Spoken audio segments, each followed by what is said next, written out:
What if the breakthrough you have been waiting for does not arrive because you finally push hard enough, plan perfectly enough, repeat enough affirmations, or discover some hidden technique you have somehow missed? What if it arrives the moment you finally stop fighting for it? Tonight, I am going to ask you to do the one thing you have probably never truly tried.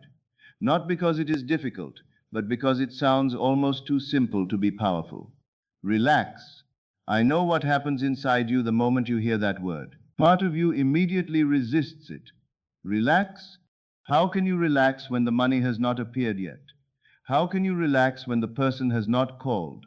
The opportunity has not arrived, the door has not opened, and the circumstances still seem completely unchanged. You believe you must stay alert. You believe you must keep working on it, thinking about it, visualizing it, checking it, fixing it, and somehow holding the whole desire together with the force of your attention. Because somewhere within you is the fear that if you stop trying, everything will fall apart. And so you tighten your grip, you chase, you analyze, you calculate every possible route. You search for signs. You wonder whether you imagined correctly, affirmed correctly, believed strongly enough, or maintained the right state for long enough. You treat your desire like a frightened bird that might escape the moment you loosen your hands. But perhaps your grip is the very reason it cannot land. A closed fist cannot receive anything. You have tried effort. You have tried persistence. You have tried forcing yourself to believe. You have tried watching your thoughts every second of the day. You have tried pushing through doubt, correcting every reaction and controlling every detail. You have tried almost everything except allowing, and I understand why. Allowing can feel like passivity. Relaxing can feel irresponsible. Surrender can feel dangerously close to giving up. But there is an enormous difference between giving up on your desire and giving up the struggle surrounding your desire. You are not releasing the dream. You are releasing the belief that the dream depends entirely upon your attention. That belief has exhausted you long enough. There is a state in which what you want is no longer something you are desperately trying to reach.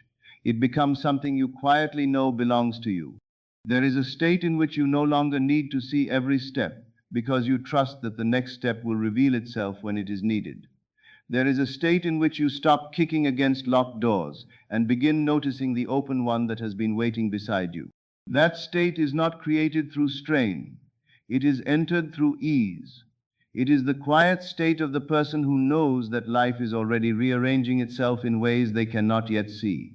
Tonight, I want to show you how to enter that state. I want to show you why relaxation is not the opposite of manifestation, but one of its deepest expressions. I want to show you why you do not have to force the path, predict the bridge of incidents, or personally arrange every circumstance. You only have to become inwardly still enough to be led, because the life you have been fighting to drag towards you may already be moving in your direction. You have simply been pulling so hard that you have not felt it. Let me tell you something that may sting for a moment, but then set you free. The effort you have been so proud of may be the very thing keeping you in the state of waiting. Not ordinary action, not joyful work, not natural movement towards something you love.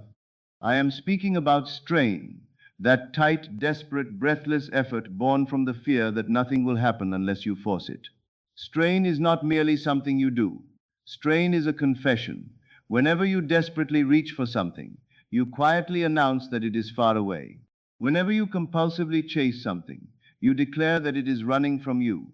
Whenever you constantly check whether your desire has arrived, you reinforce the state of the person who is still waiting for it. You do not chase what you know is yours. You do not wake every morning wondering whether your name still belongs to you. You do not repeatedly check whether the floor remains beneath your feet. You do not grip your own hand to prevent it from disappearing.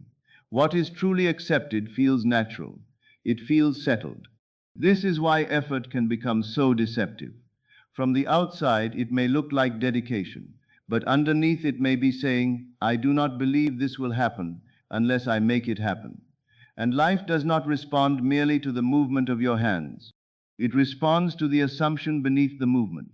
Two people can take the same action while occupying entirely different states. One sends the message from desperation, terrified that this is their final chance. The other sends the same message from calm certainty, simply following a natural impulse. The action may look identical. The consciousness behind it is completely different. This is why you can sometimes work endlessly and feel as though nothing moves, while at other times one relaxed decision seems to rearrange everything. The difference is not always the amount of action. The difference is the state from which the action came. Tension is doubt made physical. The clenched jaw, the restless mind, the constant need to check, the inability to leave the desire alone. These are not signs that you care more deeply. They are signs that part of you is afraid, afraid that it will not happen, afraid that you will miss your chance, afraid that life has forgotten you. And that fear becomes an assumption. It quietly tells your world, this is uncertain, this is not yet mine, I must struggle to secure it. Now compare that with the feeling of something you know is handled. There is ease around it. You may still think about it, prepare for it, and move towards it, but you do not feel hunted by it. You are not afraid that one wrong thought will destroy it. You do not believe you must hold the universe together with your concentration. You breathe differently when you know. Your shoulders drop. Your mind becomes quieter. You stop looking for constant reassurance. You begin living again. That ease is not merely the reward you receive after your manifestation appears. Ease is the state of the one who already has it. And when you enter that state before the evidence appears, you begin occupying the consciousness from which the evidence can appear. So perhaps the question is not, what more must I do? Perhaps the more powerful question is, what am I afraid will happen if I stop straining? Look honestly. You may discover that your exhaustion has never been proof of faith. It has been an attempt to compensate for the absence of faith. But you no longer have to do that. You can set the strain down. Your desire does not need to be kept alive by your anxiety. It does not disappear when you stop obsessing over it. You are not abandoning it by returning to peace. You are finally entering the state in which it is safe to receive it. There is another weight you have been carrying, and it may be heavier than all the others. The belief that you must figure out how. The moment you decide what you want, the mind rushes in and demands a route. How will it happen? Who will bring it? Where will the money come from? What must change first? Which opportunity will lead to it? What if that person refuses? What if the market changes? What if there is no visible path from where I am to where I want to be? You ask life to show you the entire staircase before you are willing to take one step. And when no obvious path appears, you become discouraged. You assume that because you cannot see the route, no route exists. But your inability to see the path is not proof that there is no path. It is only proof that you are looking from your present position. Imagine standing at the bottom of a mountain. From where you are, you can see only the next bend. You cannot see the path beyond it. You cannot see the bridge hidden behind the trees or the open field on the other side of the ridge. Yet the path exists whether you can see it or not. Your conscious mind sees one bend at a time. The deeper intelligence within you sees the entire mountain. The how was never meant to be carried by the part of you that can only see the present moment. Your responsibility is the end. What do you desire? Who would you be if it were already done? How would life feel if the matter were settled? What would become natural to you? That is your work, to accept the destination inwardly. The route belongs to a wisdom with access to people, events, conversations, and timing that you cannot possibly organize from where you stand. Your fulfilled desire may depend upon someone you have never met making a decision tomorrow morning. It may depend upon a conversation taking place in another city. It may depend upon an apparent delay that redirects you towards something better. It may begin through an ordinary invitation, a forgotten message, a book you happen to open, a wrong turn, a cancelled appointment, or a name mentioned casually over coffee. You could never consciously arrange all of it, and thankfully, you do not have to. The bridge of incidents rarely announces itself as a bridge. While you are crossing it, it may feel like an ordinary week. It may even feel inconvenient. You usually recognize the design only afterwards, when you look back and realize that one small event led to another and another until the thing that once seemed impossible became completely natural. But the tense mind interferes, because it wants to approve the route in advance. It says, it must happen through this person. It must arrive before this date. It must come through this particular door. It must look exactly as I have planned. And by insisting upon one route, you may overlook 100 others. Your conscious plan is based only upon what you already know. But what if your fulfilled desire requires something you do not yet know? What if the greater route is beyond your present imagination? What if the delay you are resisting is moving you away from the wrong bridge and towards the right one? Relaxation gives life room to surprise you. To release the how is not to become careless. It is to stop imprisoning your desire inside the narrow limits of your present knowledge. You hold the end. You feel the state. You remain available to the next natural step. And then you let the path assemble itself. You do not need the entire map tonight. You only need enough light for the step in front of you. When the next step is needed, the next light will appear. This is the relief you have been denying yourself. You were never responsible for building the whole bridge. You were only asked to cross it as it appeared beneath your feet. Now let us look at what changes when you stop straining. While you occupy the state of wanting, you experience your desire as something separate from you. It is over there, somewhere in the future, and you are over here trying to reach it. You chase, and it seems to remain one step ahead. It is like walking towards the horizon. No matter how far you travel, the horizon continues to move, not because it is rejecting you, but because distance is built into the experience of chasing it. The chase itself says, it is not here. But when you inwardly assume the state of already having, the relationship changes. You stop running after the desire. And because you are no longer occupying the identity of the one chasing it, the desire no longer needs to appear as something forever escaping you. The distance begins to collapse. You become quieter, more available, less reactive. You stop trying to force every person and event into your preferred shape. You begin to notice opportunities that your anxious mind could not see. You recognize invitations you would previously have dismissed. You become willing to take a path that does not resemble the one you originally planned. And then something beautiful happens. What you want seems to begin moving towards you. The right people appear. A conversation opens. An idea comes at exactly the right time. A circumstance changes without your intervention. Something that had been stuck begins to loosen. The answer arrives through a direction you had not been watching. Not because you sat still and controlled the world with your thoughts, but because you stopped maintaining the inner state that kept you separate from the experience. You changed what felt natural to you, and your world began moving towards that new naturalness. Think of a radio. The music already exists as a signal, but you cannot hear it while tuned to another frequency. You do not create the music by fighting the radio. You adjust the receiver. Your state is the receiver. When you live in fear, absence, and desperate pursuit, you remain tuned to evidence of waiting.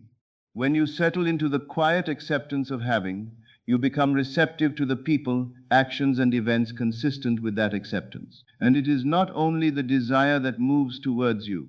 You begin moving towards it as well. You feel drawn to make a call. You suddenly want to research something. You take a different route. You feel inspired to clean a room, update a profile, attend an event, begin a project, rest for a day, or speak to someone you would normally avoid. At the time, these movements may seem unrelated, but you and your desire are being drawn towards the same meeting point.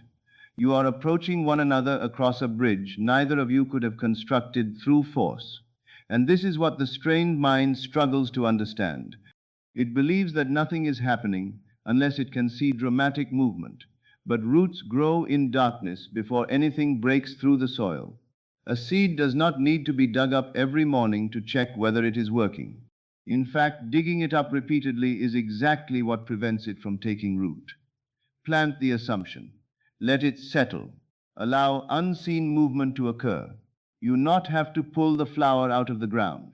You only have to stop disturbing the soil. But how will you know what to do?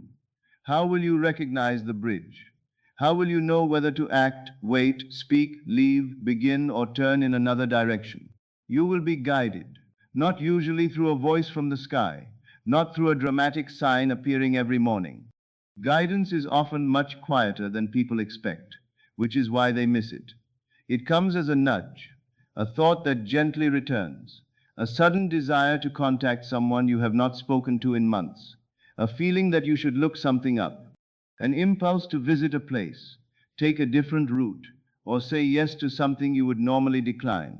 Sometimes it arrives as curiosity, sometimes as a quiet discomfort with the path you are currently taking, sometimes as an unexpected sense of peace around an option you had never considered.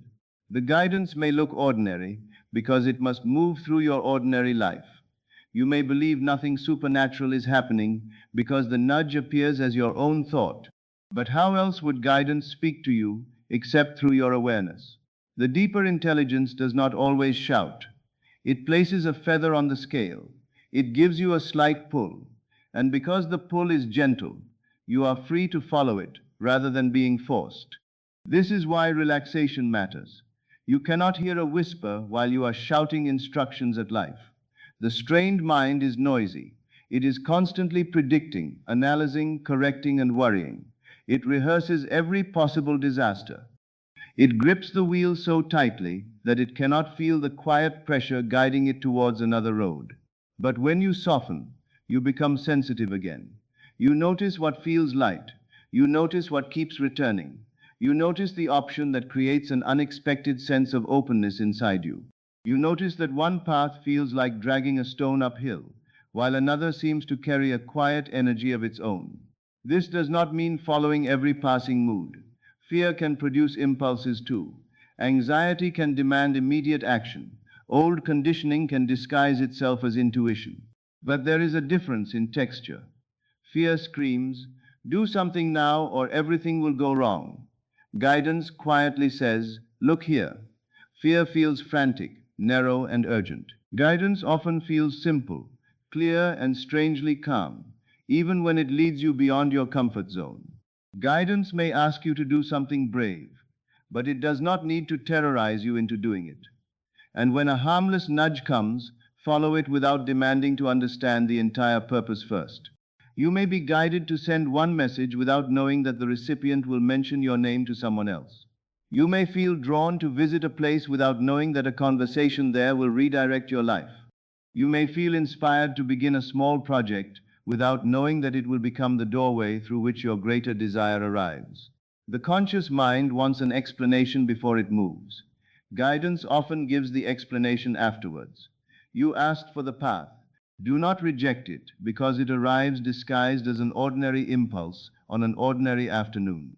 The next step may not look impressive. It only needs to be yours. So quiet the noise. Let the water settle. Muddy water becomes clear not because you fight the mud, but because you stop stirring it. Relax, and you will begin to notice that guidance was never absent. You were simply too tense to feel it. Let me give you a simple way to recognize the state you are occupying. You may be able to deceive yourself with words. You may repeat, "It is done," while inwardly feeling terrified.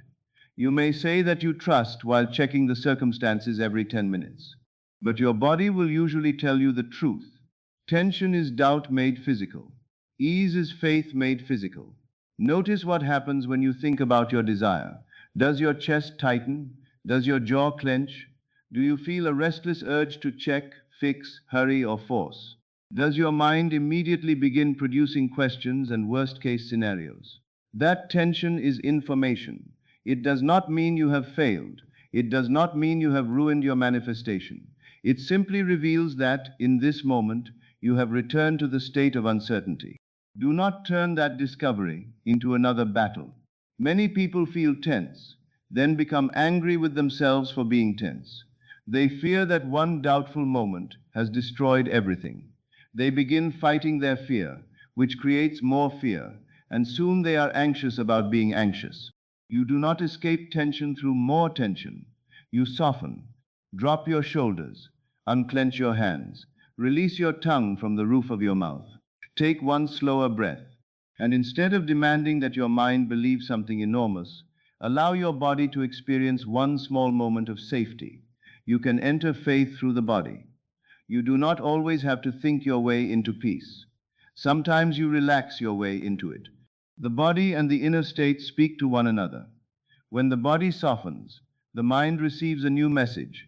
Perhaps this is not an emergency. Perhaps I am safe. Perhaps the matter can be handled without panic. Then you return to the simple feeling of completion. Not excitement, not emotional intensity, not a dramatic performance. Completion. It is handled. I do not have to solve everything tonight. The path can reveal itself. I can allow this to come together. There is great power in that quietness. People often believe faith must feel like overwhelming certainty every moment of the day. But genuine faith may feel much more ordinary. It often feels like no longer needing to argue with yourself. It feels like the absence of urgency. It feels like being able to think about something else. When a matter is truly settled, you do not need to hold a ceremony for it every hour. You let it be settled. So throughout your day, use the body as a compass. Am I gripping or am I allowing? Am I bracing or am I trusting? Am I acting because I feel naturally moved or because I am terrified nothing will happen unless I interfere? When you notice the grip, soften it, not once, but repeatedly. Relaxation is not another technique to perform perfectly. It is a homecoming. It is the return to the state that existed before fear convinced you that your life depended upon constant control. Ease is not laziness. Ease is the inner posture of receiving. Now we come to surrender, perhaps the most misunderstood part of this entire teaching. You have been white-knuckling the wheel of your life for so long that letting go feels dangerous. You imagine that the moment you loosen your hands, everything will crash, so you steer every conversation. You try to control every outcome. You predict how people should respond. You decide which opportunity must appear and when it must arrive. You replay what has happened and rehearse what might happen next. You are not merely driving the car. You are trying to control the weather, the traffic, the road, the other drivers, and every destination at once. No wonder you are exhausted.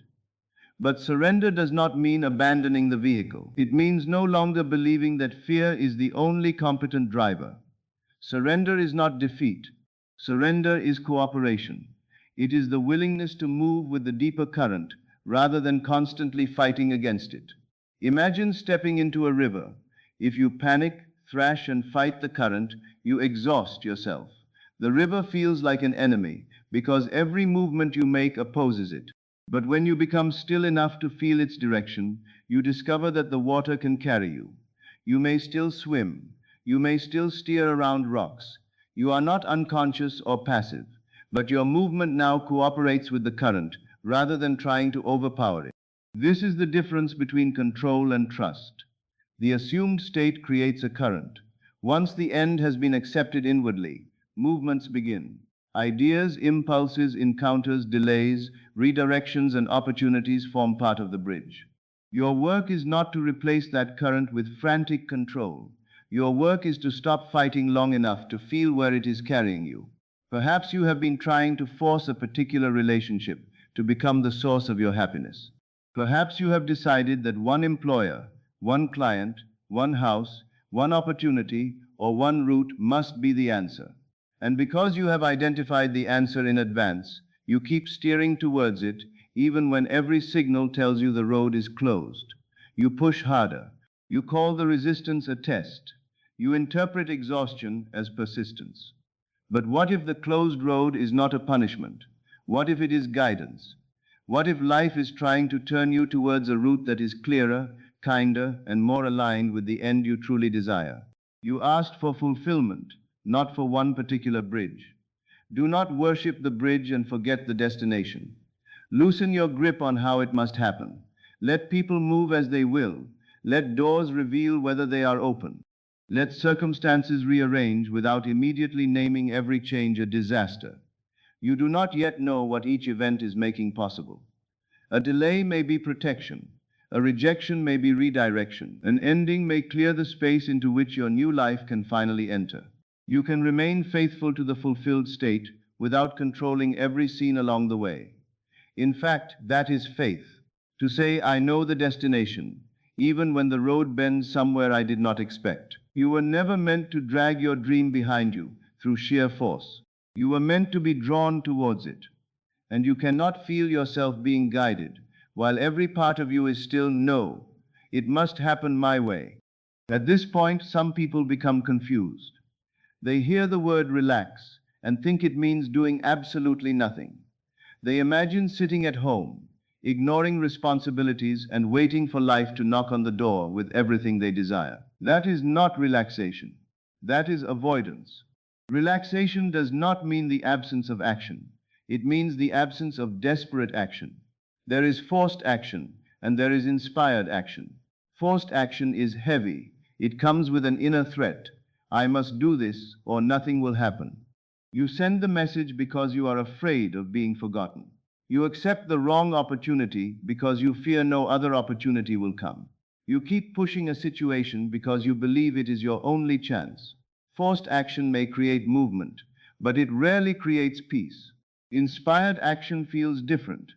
It may still require effort. It may ask you to work, practice, learn, speak, travel, or make a courageous decision. But beneath the movement is a sense of alignment. You are not trying to wrestle life into submission. You are responding to the next step. Inspired action feels more like following than forcing. The idea comes and you begin. The door opens and you walk through. You feel the nudge and you make the call.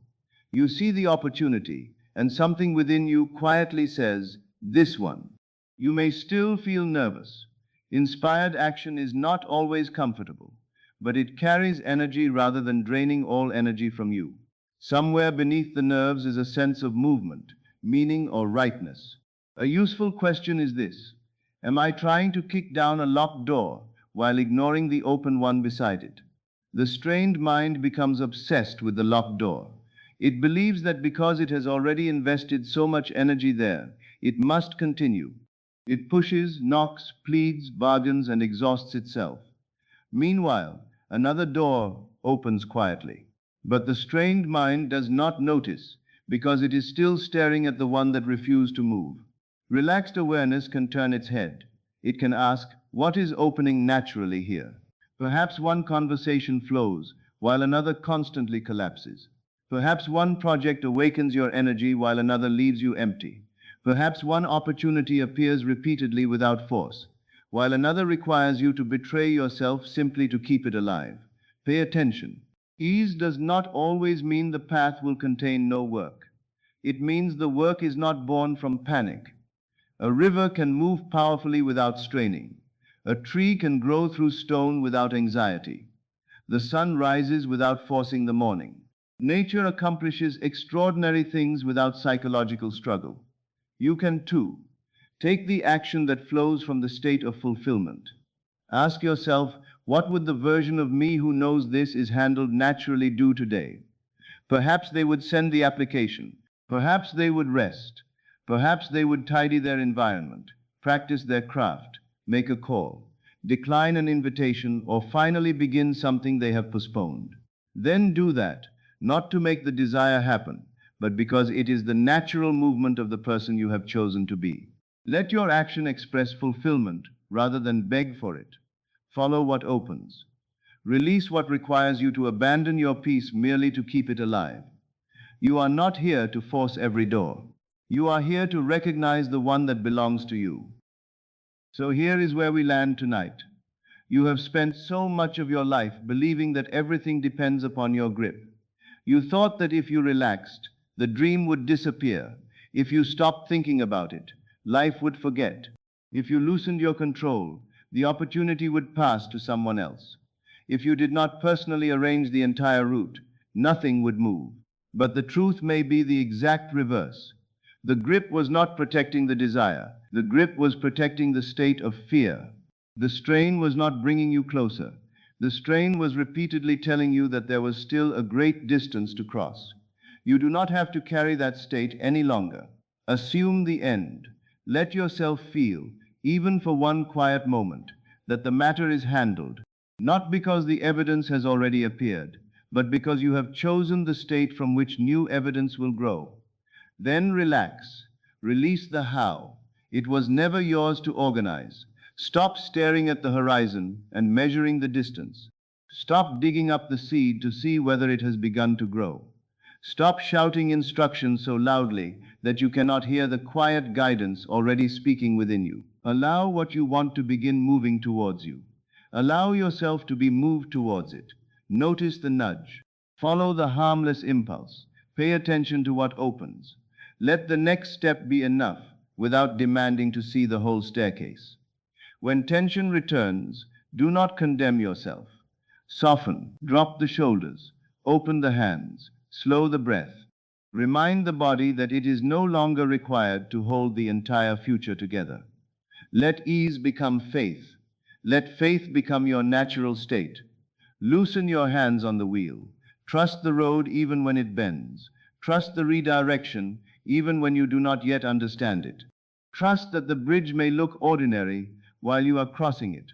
Take the action that flows. Leave behind the action that comes only from terror, urgency, and lack. Walk through the doors that open. Stop exhausting yourself against the doors that do not. And one day, perhaps sooner than you expect, you will look back and see the design. You will see why that conversation happened, why that plan changed, why that person appeared, why one path closed and another quietly opened. You will see that you were being moved through a series of incidents so natural that you almost mistook them for coincidence. You will realize that the guidance was present long before you recognized it.